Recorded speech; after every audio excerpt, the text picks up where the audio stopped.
யோவான் 20:18. மகதலேனா மரியாள் போய் தான் கர்த்தரை கண்டதையும் அவர் தன்னுடனே சொன்னதையும் சீஷருக்கு அறிவித்தார்.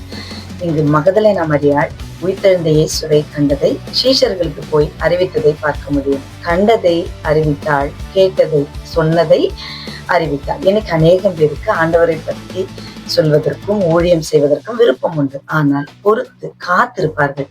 ஒரு நாள் வரட்டும், ஒரு ஆலயத்தை கட்டின பின்பு நான் சொல்லலாம், என் வாழ்க்கையில் நன்மை நடந்த பிறகு நான் ஆண்டவரை பற்றி அறிவிக்கலாம், அல்லது ஒரு உயர்ந்த நிலையை அடைந்த பிறகு ஒரு அநேக ஜனங்கள் திரள் கூட்டம் இருக்கிற இடத்தில் ஒரு பெரிய ஒரு மேடையில் ஆண்டவரை அறிவிக்கலாம் என்று சொல்லி நாம் நினைத்து சில காரியங்களை அடக்கி வைத்திருக்கிறோம்.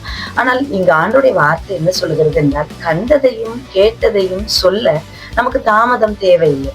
அதற்காக ஒரு எழுப்புதலும் அவசியம் இல்லை. நாம் எதை பார்த்தோமோ அதை உடனே அறிவிப்பதே மேன்மையானது. மகதலேனா மரியாள் அதிகாலையில் இருட்டோടെ கல்லறை போய் பார்க்கிறாள். அங்கு இயேசுவின் சரீரத்தை காணாத நிமித்தம் அழுது கொண்டிருந்தாள்.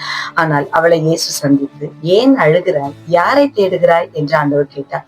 அப்பொழுது, ஆண்டவரே, நான் என் ஆண்டவரை தேடுகிறேன், அவரை தோட்டக்காரர் என்று நினைத்து அவரிடத்திலே அவள் பேசினாள். அப்பொழுது ஆண்டவர் சொன்ன ஒரு காரியம், மரியாளே என்று கூப்பிட்டார். கூப்பிட்ட உடனே அவள் அறிந்து கொண்டாள், என்னை அழைத்தது என் ஆண்டவராகிய இயேசுதான் என்று அறிந்து உடனே ஓடி சீஷர்களுக்கு அதை அறிவிக்க போனார். என்று ஆண்டவர் நமக்கு எத்தனையோ நன்மைகளை செய்திருக்கிறார்.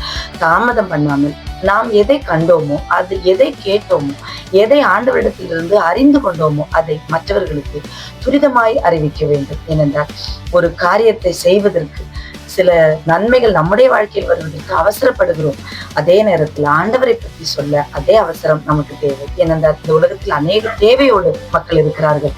ஆண்டவருடைய அன்பை அறியாதபடிக்கு அழிந்து போகிறவர்கள் அநேகர் இருக்கிறார்கள். எனவே எவ்வளவு சீக்கிரம் நீங்கள் கண்டதையும் நீங்கள் கேட்டதையும் சொல்லுவீர்களோ அவ்வளவு சீக்கிரம் அந்த மகிமை உங்களுக்குள் வெளிப்படும்.